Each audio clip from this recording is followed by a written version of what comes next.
What's up, y'all? We are gathered here today to review episode 5, Mixed Signals of Johnson on Bounce TV. Omar and Naomi, I'm still not getting it. I just really don't get what's going on. I kind of get the feeling that Omar's temper caused him to lose his job, which caused some financial issues. His wife can't seem to get over it because she's looking at it like your temper is going to be a constant issue. She had to step up. He says it's not all about money. They brought up this marriage counselor, you know, how they were supposed to be working it out. The marriage counselor happens to be the pastor.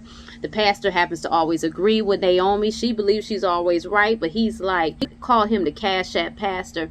And it's so funny, like I said before with this show, they touch on so many real issues in such little time and under a half hour. It's mind-blowing. The team behind this show, they're fucking geniuses. They are geniuses. I'm shocked that there is a show like this out there. I'm gonna be honest with you, because it's too real, right? And it's not about black men selling drugs or no ignorant ass stereotype shit. It's real shit.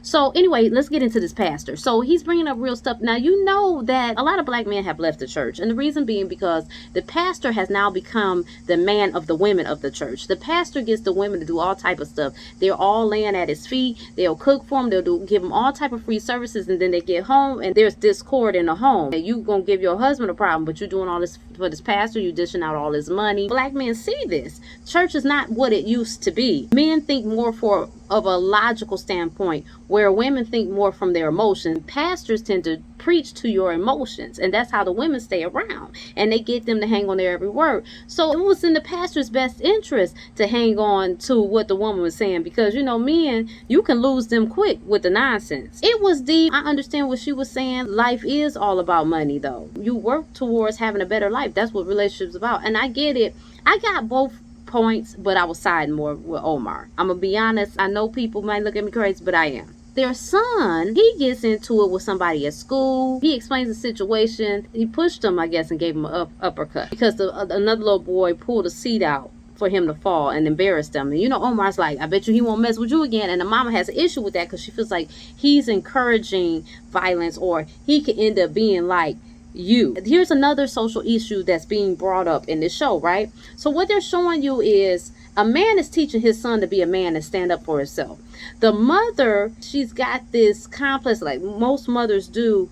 It's a post-slavery syndrome, as to where we teach our sons to be in line, to find opposite ways, because it can get them killed. Now, that's understandable, but the problem is we've done that so much that men have become soft. They have become punk ass. You know, it's still some real brothers out there, and shout out to them.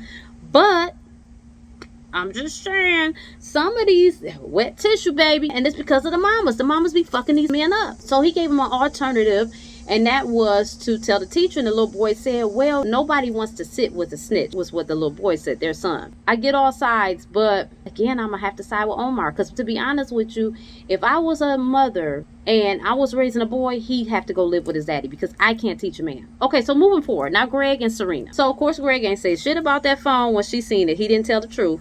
He made up some alternate story because he didn't want to deal with the conversation that will come following the truth. Now, it's evident that he has some unresolved issues. We've seen that in the previous episode when she got in the car and he was riding her around. But more so, it became clear because when she called about the phone, he then got up and went into the bathroom to talk. And the only reason that you would be kind of hiding or have that gut feeling like, ooh, this could cause problems, because you still have a feeling about it. Whatever those feelings are, it doesn't illegitimize his feelings for her in any way, being Serena. It doesn't mean he doesn't care about her. It just means there's some unresolved issues. So that was clear in that situation. Then when Greg and Serena run into Jarvis and his wife, right? They're at the restaurant, the vegan restaurant, and they start talking politics. So the issue of voting coming up. Here's another real issue. And Greg over here like, I mean, you know how the system is. You voting, but it ain't gonna change nothing, because the system is the system. They got to get in line or keep it moving. And I'm sorry, I agree with Greg. Jarvis's standpoint, you gotta vote to change things, and of course his wife feels the same way. And without saying it, it's clear why they're together, right? It's clear why Jarvis has this spouse, and he only realizes he's black till he's faced with being black. when it's put in his face.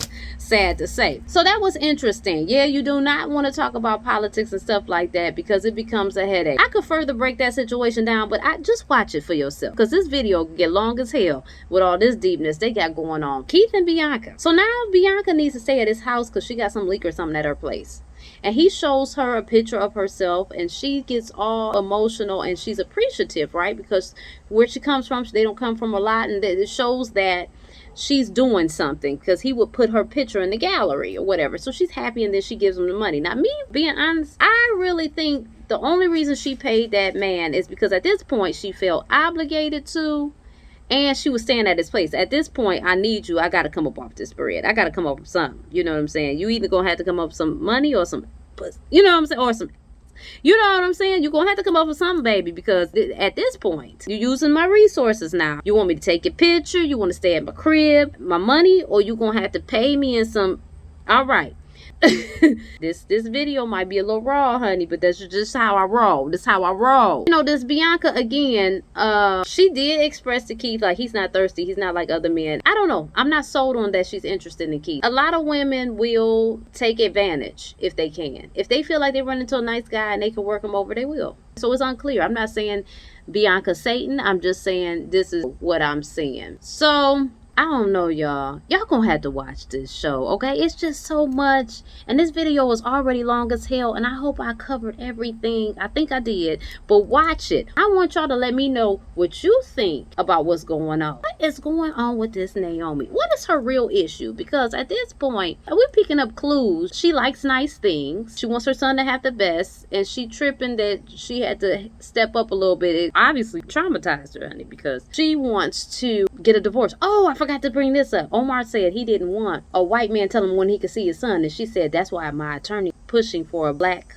female judge. Now here's the problem with that. In my mind, you just still gave that man another problem because this black female judge is probably going to be on the black girl empowerment tip, and it's not nothing to shade women or anything, but sometimes we don't see what's just evident. Men need to raise their voice, period. Without all the extra stuff, without getting into emotions or whatever assumptions we can get into, sometimes we simply miss the fact that boys should be raised by their fathers. Yeah, check it out. Johnson on Bounce TV, and you can watch it on the Brown Sugar app. All right, y'all. See y'all next week.